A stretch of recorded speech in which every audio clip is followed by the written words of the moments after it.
Samachet, donc 68, on reprend la page 67 en bas, puisque c'est une nouvelle Mishnah, un nouveau chapitre, Klal Gadol. Alors on y va. Klal Gadol Amrou Shabbat. Un grand principe, ils ont dit à propos du Shabbat. Kol HaShocher Ikar Shabbat. Quiconque oublie l'essence du Shabbat. C'est-à-dire qu'il a même oublié que le Shabbat a été ordonné par la Torah. Et il a fait de nombreuses transgressions, de nombreux travaux dans de nombreux Shabbats. Sur tout cet ensemble, il ne devra apporter qu'un seul sacrifice expiatoire. Yodéa, Ikar Shabbat, par contre, celui qui connaît le principe du Shabbat, c'est que dans la Torah, c'est ordonné et qu'on n'a pas le droit de faire des travaux interdits, mais il a oublié qu'aujourd'hui, c'était Shabbat. Et il a fait de nombreux travaux interdits dans de nombreux Shabbats. Ça s'est produit plusieurs fois.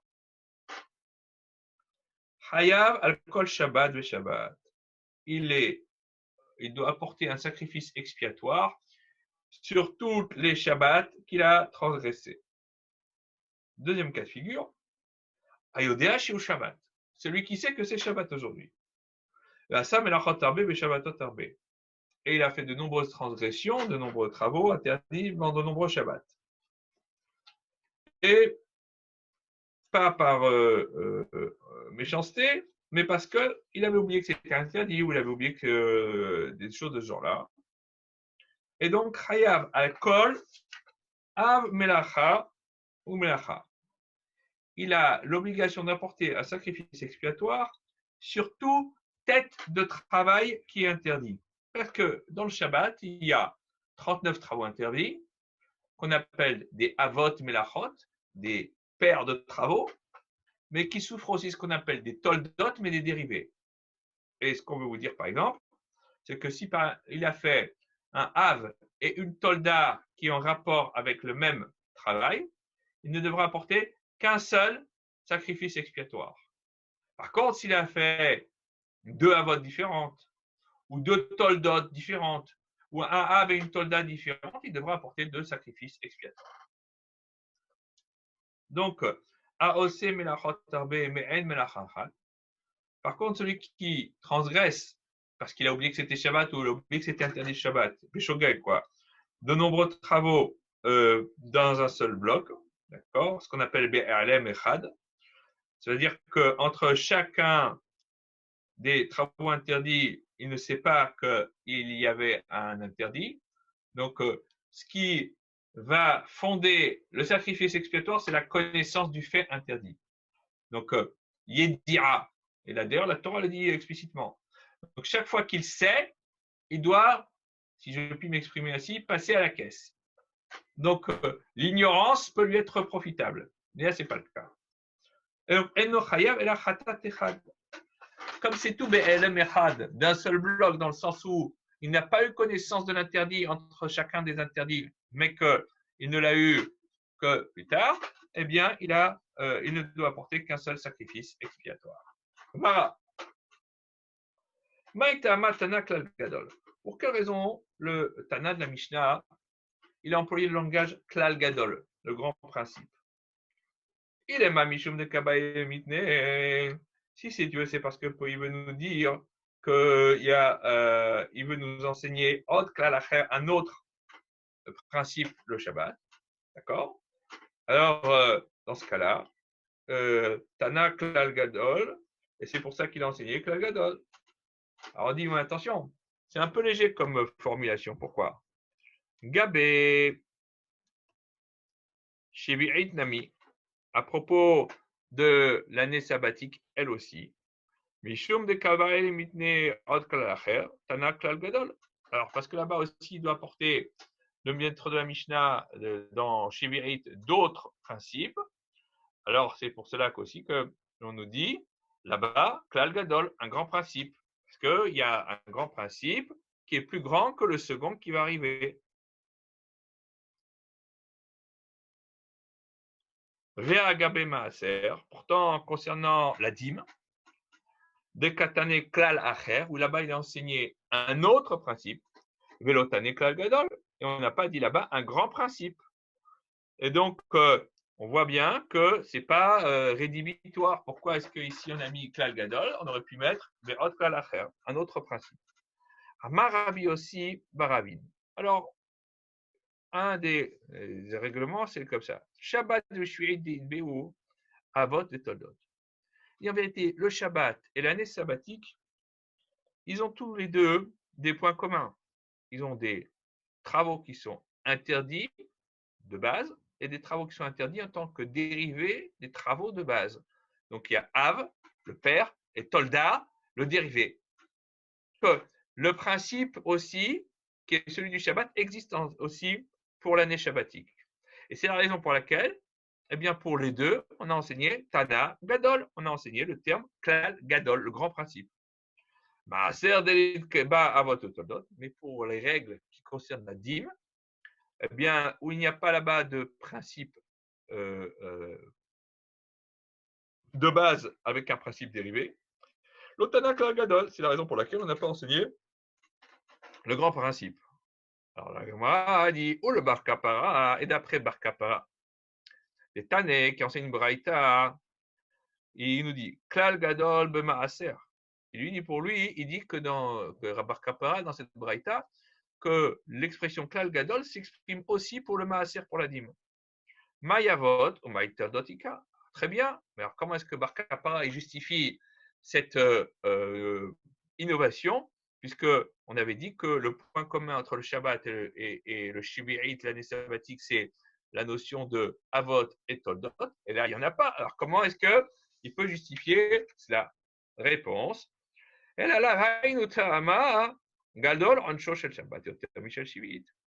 Peut-être que, en vérité, pourquoi est-ce qu'on nous a enseigné Klal Gadol pour le Shabbat et pour l'année sabbatique? C'est parce que la punition, la peine pour quelqu'un qui transgresse le Shabbat est plus importante que pour celui qui transgresse l'année sabbatique. Parce que, en plus, c'est plus difficile parce qu'on peut transgresser le Shabbat aussi bien avec quelque chose qui est attaché au sol ou quelque chose qui en est détaché. Donc, par exemple, si on arrache des plants, on a transgressé le Shabbat. Et si ces plants qui sont déjà arrachés, je les moue par exemple, j'ai aussi transgressé le Shabbat. Donc, il n'y a pas de limite au respect du Shabbat. D'accord? Alors que Ve'ilu Shevit, par contre, concernant les interdits de l'année shabbatique, Betalouche Lita, quand quelque chose est détaché du sol avant l'entrée de la 7e année, il n'y a plus d'interdit lié à la Shemitah.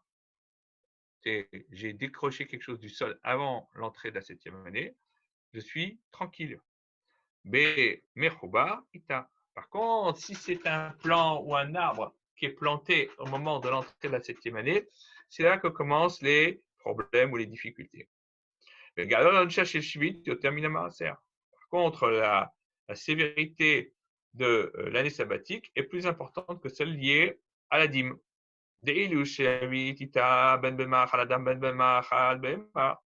Parce que les règles de l'année sabbatique s'appliquent aussi bien pour la nourriture pour les hommes que la nourriture pour les animaux. Par contre, la dîme pour la nourriture humaine, elle s'applique, elle existe. Pour la nourriture animale, elle ne s'applique pas. Par exemple, sur la paille, on ne prélève pas la dîme. Tout le monde connaît la fameuse question de Esav à son père Yitzhak pour le mettre en erreur, pour l'induire en erreur. Et il disait à son père, comment est-ce qu'on prélève la dîme sur la paille et le sel? Évidemment, le sel, on ne peut pas prélever la dîme parce que c'est un minéral, et la paille parce que c'est une nourriture animale. Mais bon, on ferme la parenthèse. Ah, et d'après Bar Kapara qui dit que la notion de Klal Gadol, de grand principe, s'applique aussi pour la dîme. Gadol on shoshel maaser, yoter michel shpia. Il dit parce que, pourquoi c'est Klal Gadol? Parce que c'est plus grand que quelque chose d'autre dans les règles agricoles. C'est quoi? C'est PA. On sait que la Torah, elle dit que quand il y a des récoltes, et on va définir dans quel cadre ça se situe, l'agriculteur a l'obligation de laisser un coin de son champ pour le pauvre. Et on nous dit comment? Parce que, par exemple, la dîme, elle se fait sur les figues et sur les légumes. Par contre, le coin du champ ne se laisse pas pour la figue et les légumes. D'Etnan, parce qu'on enseigne une Mishnah dans PA. Quel l'amour PA? Un principe, ils ont dit, les sages, à propos de la PA. Kol shiuchel, venishmar, tout ce qui est de la nourriture pour un homme, venishmar, et que on le conserve, c'est-à-dire les propriétaires veillent à le mettre à l'abri. Vegidolo minaretz, et qui pousse sur la terre. Ou le kitato ke'ahat, il se récolte dans la même période. Ce n'est pas une récolte qui est échelonnée, c'est une récolte qui se fait dans la même journée ou dans la même semaine, parce que c'est un groupe. Par exemple, une moisson. On fait les moissons et on met quelques jours, si on a suivant la grosseur des champs, et on moissonne toutes les céréales d'un champ.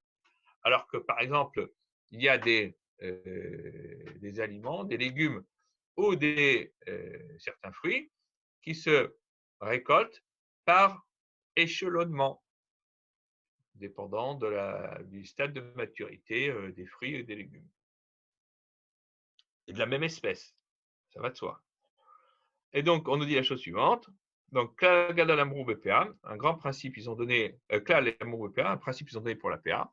Kol shiuchel, tout ce qui se mange pour un homme, le nishmar, et qui se conserve, le guidolo meares, qui pousse sur la terre, le kitatoka had, et qui se récolte d'un seul bloc, ou marnisolekium, et il le rentre pour le conserver dans une grange, par exemple, chayav PA. Tout ça, on a l'obligation de laisser le coin du champ. Orhel, donc, quand on dit que c'est la nourriture, les mi'outé pour exclure, c'est fihe satis vekotsa, les plants, les plants de guêde et de garance que l'on utilise pour teindre les vêtements. Benishmar, et ça se conserve. Les mi'outé hefker, pour exclure le cas où le propriétaire du champ a rendu Efker, c'est-à-dire qu'il s'est détaché de toute propriété, tout à chacun peut venir et se servir. Et donc, dans ce cas-là, si tout le monde peut se servir, il n'y a plus l'obligation de PA de laisser un coin pour le pauvre, puisqu'il n'y a plus de propriétaire. Et ça pousse sur la terre. Les méroutés kami ou pitrot pour exclure les truffes et les champignons, qui sont des parasites. Le kitato ke'achat, ça se récolte d'un seul bloc. Les méroutés teina, pour exclure la figue. Parce que les figues, c'est figue par figue ou branche par branche. Et sur le même arbre, on peut prendre un certain temps pour récolter les fruits. Au marnisolekium, et on les rend pour être conservés. Les marouté yarak, pour exclure les légumes. On ne les met pas dans une grange pour les conserver, mais ça ne va pas tenir. On va les vendre au marché quand on les a récoltés. Mais par contre, la Gemara, elle continue, elle nous rapporte quelque chose à propos de la dîme. On enseigne dans une Mishnah. Ils ont donné un principe pour la dîme.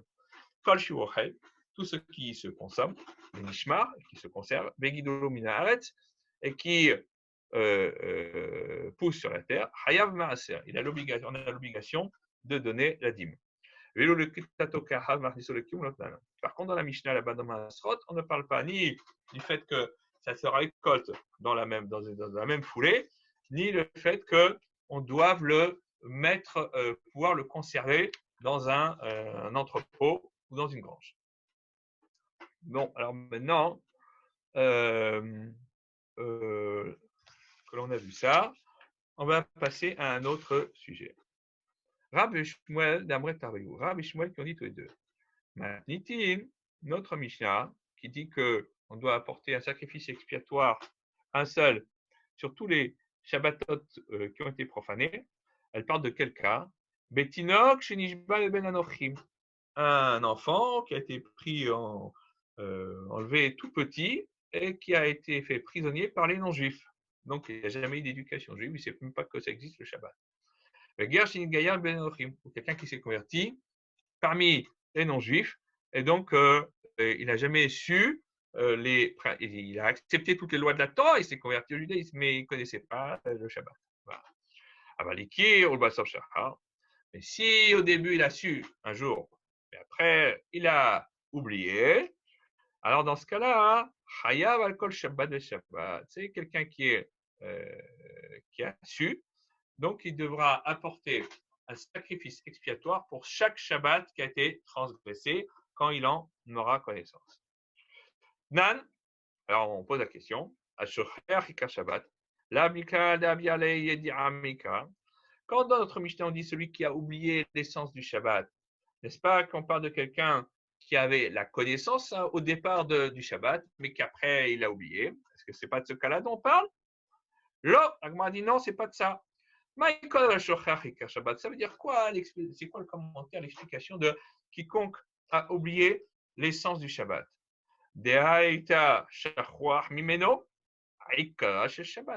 C'est pas qu'il l'a su et qu'il a oublié, non. C'est que c'était quelque chose qui était absent de sa mémoire, l'essence même du Shabbat. Donc, ce n'est pas du tout la même chose. Jamais il a su qu'il y avait un Shabbat. Hein? Par contre, s'il a su un jour, après il a oublié, quelle va être la règle qui va s'appliquer à lui? Est-ce qu'il devra apporter un sacrifice expiatoire sur tous les Shabbatot qu'il a transgressés? Dans ce cas-là, dans notre Mishnah, qu'est-ce qui est enseigné? Au lieu de mettre ce qu'on avait mis, on devrait mettre différemment. Ayodé Aikar Shabbat, celui qui a connu l'essence du Shabbat, mais qu'il ne se rappelle pas à quel jour de la semaine on est, donc il est shogeg, il a oublié. Il a fait de nombreux travaux interdits dans de nombreux Shabbats. Il devra apporter un sacrifice expiatoire pour tous ces Shabbats transgressés. L'itné, dans ce cas-là, voilà comment il aurait fallu mettre le texte dans la Mishnah. Hikir, dans le passé, il a su qu'il y avait quelque chose qui s'appelle Shabbat. Le Basov Shachar. Et à la fin, il a oublié. Dans ce cas-là, il devrait apporter un sacrifice expiatoire pour chaque Shabbat, parce que ça sera encore plus fort de dire ça, de dire que bien que les jours qui séparent chaque Shabbat ne sont pas une raison pour dire qu'il a su qu'il y avait Shabbat, parce que comme il l'avait oublié totalement, alors ça ne s'appelle pas avoir connaissance du fait délictueux. S'il a fait commis un acte délictueux et qu'il en a connaissance, chaque fois qu'il a connaissance, il doit passer à la caisse. Mais là, on va dire non, il a tout oublié. Donc on ne peut pas dire qu'il y a ce qu'on appelle Yedia et Chalek. Chaque fois qu'il y a une connaissance d'un fait délictueux, il devra être passible d'un sacrifice expiatoire, puisque là, il n'a jamais su. Le Kol Shekenha, et à plus forte raison ici, dans notre cas, où là, il connaît le Shabbat, simplement, il ne sait plus quel jour de la semaine on est. Et donc, dans ce cas-là, il devra apporter un sacrifice expiatoire pour chaque Shabbat. Et donc, ça aurait été plus simple de dire comme ça, et on aurait su toutes les règles par raisonnement fortiori.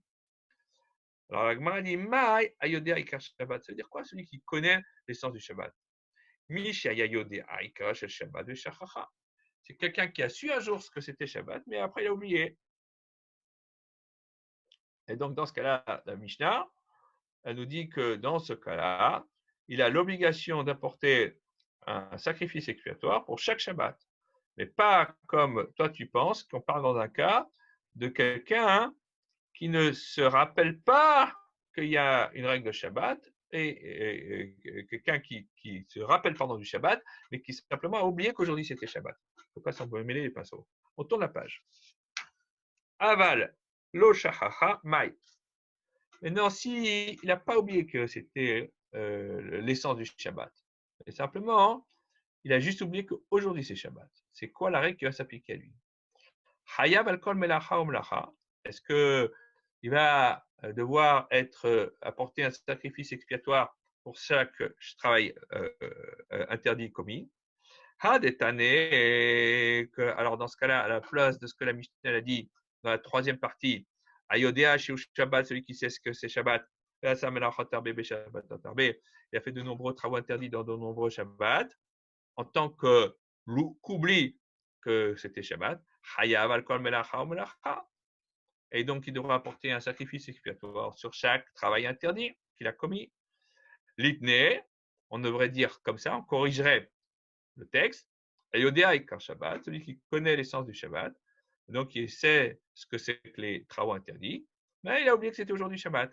Il devrait apporter un sacrifice expiatoire sur chaque travail interdit, parce que ça, c'est, entre guillemets, quelque chose de plus fort, parce que on va nous dire avec ça qu'il a l'obligation d'apporter un sacrifice expiatoire sur chaque travail, même s'il n'a pas à chaque fois été dans un état de shogeg d'oubli, mais simplement c'est un seul oubli qui va générer ça. Simplement, il n'est pas totalement idiot et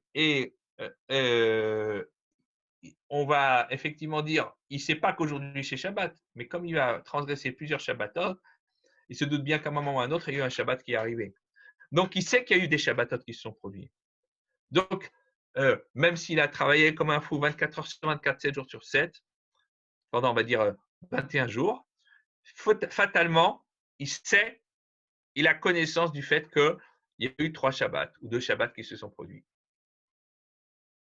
Et donc, il devra apporter un korban khatat, un sacrifice expiatoire à cause de ça. Le chol shekana, il y a plus forte raison dans notre cas ici, où il connaît l'essence même du Shabbat, et il sait qu'aujourd'hui c'est Shabbat, et il a simplement oublié l'interdit qui était lié au travail spécifique qu'il a transgressé. Ça s'appelle aussi shogeg, c'est-à-dire un cas où il a oublié que c'était un travail interdit. Donc, à cause de toutes ces questions-là qui ont été posées, Agmara, elle revient à l'opinion suivante, que les propos de Rav et de Shmuel, ils ont été juste dits en leur nom dans le cas qui va être explicité. Et la matnitin, donc, à cause de tout ça, notre Mishnah, elle part dans quel cas? Au début, quand elle dit que celui qui a oublié l'essence même du Shabbat et ne doit apporter qu'un seul sacrifice expiatoire, au début, quand il a su qu'il y avait quelque chose qui s'appelle le Shabbat, mais après, il a oublié. Et donc, Rav et Shmuel, en vérité, ils ne disent pas que la Mishnah elle parle d'un enfant qui a été élevé parmi les non-juifs ou d'un converti qui s'est converti parmi les non-juifs qui n'a jamais su de sa vie ce que c'était qu'un Shabbat. Mais on parle de quelqu'un qui sait ce que c'est que le Shabbat, mais un jour, il a oublié. Ou des Rav des Shmuel Nami, qui chez Kirbasav Shachar Nami. Et même le cas de Rav et Shmuel, c'est-à-dire le cas où on parle d'un enfant qui a été élevé parmi les non-juifs ou quelqu'un qui s'est converti parmi les non-juifs qui n'a jamais su qu'il y avait le Shabbat, c'est aussi comme quelqu'un qui a su ce que c'était et qui a oublié. Parce que même dans ce cas-là, il devra aussi apporter un seul korban khatat, un seul sacrifice expiatoire. Et c'est ça que Rav et Shmuel, ils ont voulu nous apprendre comme quelque chose de nouveau qu'on n'aurait pas pu deviner par nous-mêmes. Et voilà ce qu'ils ont dit. Rav et Shmuel d'Amre travail ou Rav et Shmuel qui ont dit tous les deux. Même le bébé qui a été élevé ou capturé parmi les non-juifs, ou quelqu'un qui s'est converti parmi les non-juifs, on le considère comme quelqu'un qui un jour a su ce que c'était, mais qui après a oublié, et il devra quand même apporter à la fin des temps, un sacrifice expiatoire, un korban khatat. Elle apporte une opinion qui n'est pas d'accord. Rabbi Yochanan et Rabbi Shimon ben Akish, j'aimerais travailler. Et Rabbi Yochanan et Rabbi Shimon ben Akish qui ont dit tous les deux, que la Mishnah nous parle spécifiquement du cas de celui qui a su ce que c'était un jour Shabbat, mais qui après oublié.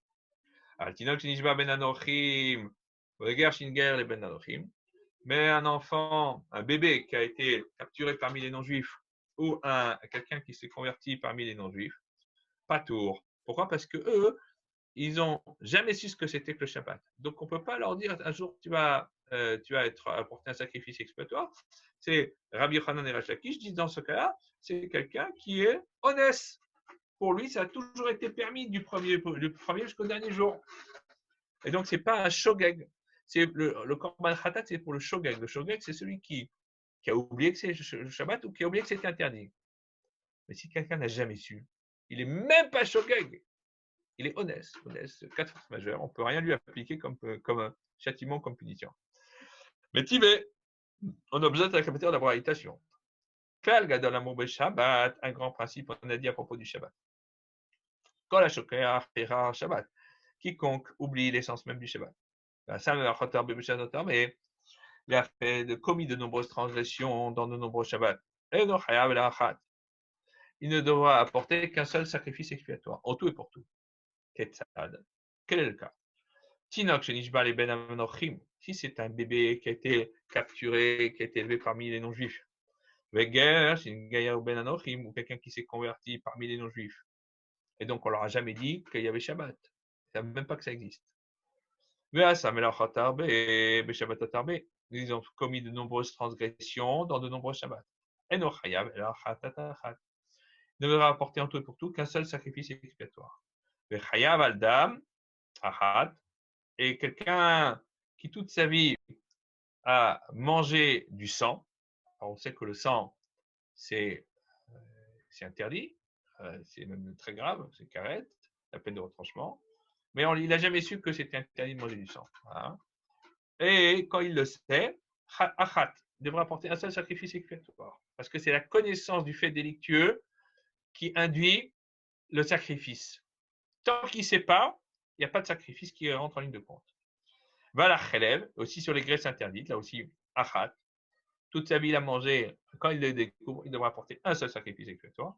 Voilà, Vodazara, et là aussi, il a été idolâtre, mais il ne savait pas que c'était interdit. Achat, un seul sacrifice expiatoire. Alors la Gemara, elle va apporter une opinion qui est contradictoire avec ce qu'on vient de voir. Au Mounbaz, Poter. Et Mounbaz, il dit non, il est même dispensé d'un korban khatat, d'un sacrifice expiatoire. Pourquoi? Parce qu'il n'a jamais su que c'était interdit. De sa vie, il n'a jamais su que c'était interdit. Pourquoi tu veux lui mettre un sacrifice expiatoire? Le cas Haya Mounbaz d'Anifne Rabbi Akiva, c'est comme ça que Mounbaz a expliqué son raisonnement devant Rabbi Akiva. Étant donné que celui qui fait les choses en connaissance de cause et délibérément, le mésid, dans la Torah, on l'appelle choté, le fauteur, le pécheur. Et donc, la notion de chet s'applique pour cette personne-là, puisqu'il est dit à propos de celui qui a fait un faux serment, Benefesh ki teheta, et une personne qui a fauté. Donc, bien qu'il s'agisse d'un cas de quelqu'un qui a fait la faute par intention volontaire, ce qu'on appelle mésid. Mais shogeg kaoui choté, et celui qui l'a fait inintentionnellement ou qui a oublié que c'était interdit, il s'appelle aussi choté le pécheur. Et la Torah dit aussi là-bas que c'est aussi un pécheur, comme pour celui qui le fait exprès. Et donc, on nous dit la chose suivante. Là-bas, il dit Nefesh ki teheta bishgaga, une personne qui fautera par inadvertance. Mais c'est toujours le même het. Choté qui apparaît. Het. Ma mézid. Shaitalo yedia. De la même manière que celui qui l'a fait délibérément, avec intention de transgresser, on l'appelle choté. Et malgré tout, il avait une connaissance de l'interdit. Parce que s'il n'a pas de connaissance, il n'est pas mézid. Il ne peut pas être mézid s'il est ignorant. Pour être mézid, il faut être sachant. Shaitalo yedira. Dès le départ, il avait une connaissance de l'interdit. Mais quoi? L'enfant qui a été enlevé parmi les non-juifs, jamais il a su que c'était interdit. Lui, il est dispensé de sacrifice expiatoire. Amarlo Rabbi Akiva. Rabbi Akiva lui a dit à Mounbaz, Areni Mosif Advacha. Donc, si tu veux faire une Xerashava, c'est-à-dire une association de termes pour arriver à la même conclusion en disant il y a une situation dans laquelle on connaît le dénouement, comme il y a le même terme dans une autre situation, on va lui appliquer le même dénouement puisque c'est le même terme qui apparaît. Ça s'appelle une Xerashava. Et donc, tu veux dire que tu mets sur le même plan Shogeg et Mézid, celui qui fait par inadvertance avec celui qui fait de manière délibérée. Alors moi, je vais rajouter encore sur ton association de termes autre chose. Et tu verras, on va voir si tes propos, ton raisonnement, il tient la route. Et, alors, peut-être, on va dire, Ma Mézid, Sha'et Yedia, Beshat Maaseh. Si de la même manière que celui qui fait l'action de manière délibérée, et sur lequel la Torah l'appelle choté, fauteur, on parle de quelqu'un qui savait de quoi il s'agissait au moment de l'action, la faute. D'accord? Moi, il n'est pas méside. Af shogeg, shait alo yedia beshat maaseh. Quand est-ce que la Torah dit que celui qui le fait par inadvertance s'appelle choté? C'est quand il avait la connaissance de la faute, il avait au moment de l'action. Et donc, puisque tu dis que Mézig et Shogeg sont sur un mètre, sur un même plan, alors pour exclure le cas de celui qui n'a jamais eu connaissance de l'interdit, alors tu dois aussi dire que on doit aussi les rendre pas coupables, mais les obliger à apporter un sacrifice expiatoire, même s'il avait connaissance au moment de la faute. Et comment tu peux dire ça? Puisque ça n'existe pas, un shogeg, quelqu'un qui fait par inadvertance, qui a la connaissance de la faute au moment où il la commet. S'il a la connaissance de la faute au moment où il la commet, c'est plus un shogeg, c'est un méside. C'est pas par inadvertance, c'est par connaissance, c'est sachant et faisant délibérément. Donc il dit, c'est sûr, lui dit Rabbi Akiva. En fait, il a fait un raisonnement par absurde, Rabbi Akiva à Mounbaz, pour lui démontrer qu'il y avait une faille dans son raisonnement. Et la Torah, elle ne veut pas dire qu'on peut apprendre la règle du shogeg de celle du méside. À Marlo, alors Mounbaz, il a rétorqué Rabbi Akiva. Ok. Même pour le shogeg, qui a connaissance de l'action au moment où il commet la faute, moi je dis qu'il doit aussi apporter un sacrifice expiatoire. Pourquoi? Et Kol Shefken, tu fasses Seosafta, et à plus forte raison, toi tu as rajouté sur mes propos, et en vérité, ce que tu as dit, ça n'a pas détruit mon raisonnement, ça l'a renforcé. Alors, comment est-ce que tu l'as renforcé? Parce qu'en vérité, on peut apprendre Shogeg, la faute par inadvertance, de celle qui a été commise délibérément. Amarlo, Shogeg, et la Tinok. Alors, Rabbi Akiva, il dit, mais d'après ce que tu dis, alors, le seul cas où on peut dire que quelqu'un est Shogeg, c'est pour un enfant qui a été élevé parmi les non-juifs. Et lui, on peut dire qu'effectivement, il ne devra apporter qu'un seul sacrifice expiatoire le jour où il aura connaissance de sa faute. D'après Rabbi Shmuel, ça va bien, parce qu'ils disent, eux aussi, qu'on doit apporter un sacrifice expiatoire dans le cas d'un enfant qui a été enlevé. D'accord? Et comme on l'a dit dans la Braïta. Là, les Rabbi Yochanan, Rabbi Shimon ben Lakish, Kashia. Et d'après Rabbi Yochanan et Rabbi Shimon ben Lakish, c'est un problème, parce que d'après eux, un bébé ou un enfant qui a été enlevé parmi les non-juifs, il ne doit pas du tout apporter de sacrifice expiatoire, puisqu'il n'a jamais eu connaissance du fait qu'il y avait ce qu'on appelait le Shabbat qui était interdit. Or, dans la Braïta, on a enseigné explicitement qu'il avait l'obligation d'apporter un korban khatat, un sacrifice expiatoire. Agmara répond Amrelach. Alors ils te diront Rabbi Yochanan de Resh Lakish, Rabbi Yochanan de Resh Lakish. L'omika munbaz de patar. Et est-ce que toi, tu n'es pas Mounbaz qui nous a dit que dans ce cas-là, il était dispensé de tout sacrifice expiatoire? Ananda Amrinan que Mounbaz. Et nous, on pense comme l'opinion de Mounbaz qui dit qu'il est dispensé de tout sacrifice expiatoire. Rabbi Yochanan et Resh Lakish.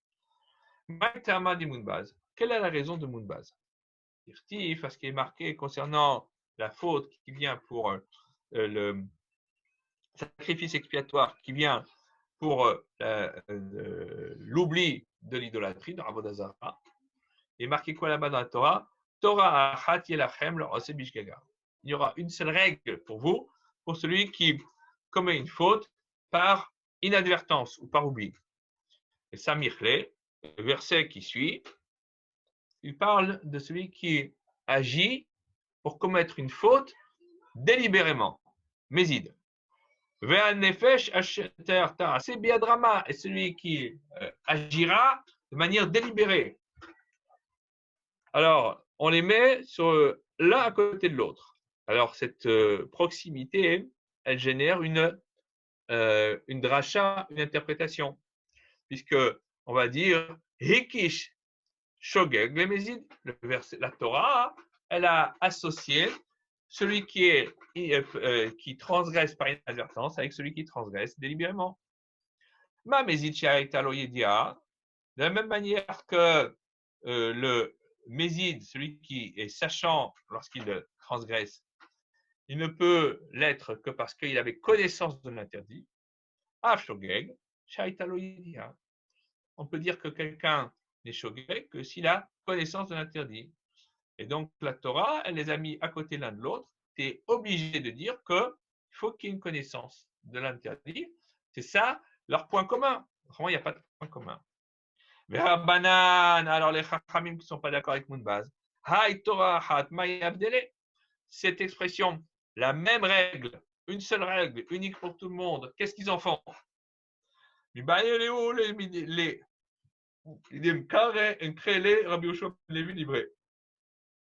en ont besoin d'après l'opinion de l'interprétation du verset qu'a fait Rabbi Yoshua ben Levi à son fils.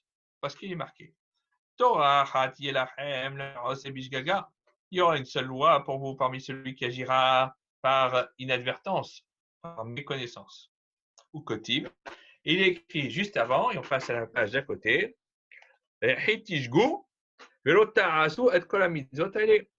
Lorsque vous agirez par inadvertance et que vous n'accomplirez pas tous ces commandements. Et donc, on va apprendre de ça, que cette paracha, qui nous dit que celui qui transgresse Béchogeg par inadvertance, on parle d'un cas où quelqu'un qui a oublié que c'était interdit la Avodazara, l'idolâtrie, ou qui ne se rend pas compte que ce qu'il est en train de faire, c'est de l'idolâtrie. Ou Kotiv, et à la fin du sujet concernant l'idolâtrie, on parle de quelqu'un qui, là, commet de l'idolâtrie par délibérément, c'est bien drama. Et celui qui agira de manière délibérée. Donc on voit que ces versets, et on dit qu'il sera retranché. Là, on dit que celui-là, il devra être puni de la peine de retranchement, karet, parce qu'il a transgressé l'interdit de l'idolâtrie délibérément. Et par contre, celui qui a transgressé l'idolâtrie en n'en ayant pas connaissance ou en ayant oublié que c'était interdit, il devra simplement apporter un korban khatat, un sacrifice expiatoire. Et donc, étant donné que maintenant, il est marqué dans cette paracha que ce soit une même règle pour tous, donc on apprend de là que la Torah, elle met une même règle pour tous. C'est quoi? Ukshu kulam, tous les sacrifices, ils ont été mis sur un pied d'égalité pour nous dire les avodazara, que tous ceux qui viennent pour des fautes qui ont été commises par inadvertance sont mis avec la même règle que les sacrifices que l'on amène pour quelqu'un qui a transgressé l'idolâtrie. De la même manière que si quelqu'un a commis l'idolâtrie, si c'est délibéré, il est retranché du peuple juif. Et si c'est par inadvertance, eh bien, il doit apporter un sacrifice expiatoire. Eh bien, de la même manière que c'est comme ça pour l'idolâtrie, eh bien, de la même manière, à Afkol, tous les cas des autres fautes, d'avoir chez Chayavin al-Zedon karet, où lorsque l'on a transgressé délibérément, on est passible de karet, de retranchement. Vashgigato khatat, et sur l'ignorance, on est un sacrifice expiatoire. Eh bien, dans ce cas-là aussi, on devra appliquer la même règle. Et donc, les Chachamim, ils disent que ces versets de Torah, Hat Yelachem, Laose Bishgaga, une seule règle pour celui qui accomplit par inadvertance, et celui qui est le verset, Nefesh Asher Ta'aseh Biadrama, celui qui accomplira par délibérément, Venicheta, il sera retranché, comme Rabbi Yoshua ben Levi, et pas comme l'interprétation de Mounbaz. C'est la fin du Daf Samechet du chapitre 68. Suite au prochain épisode demain.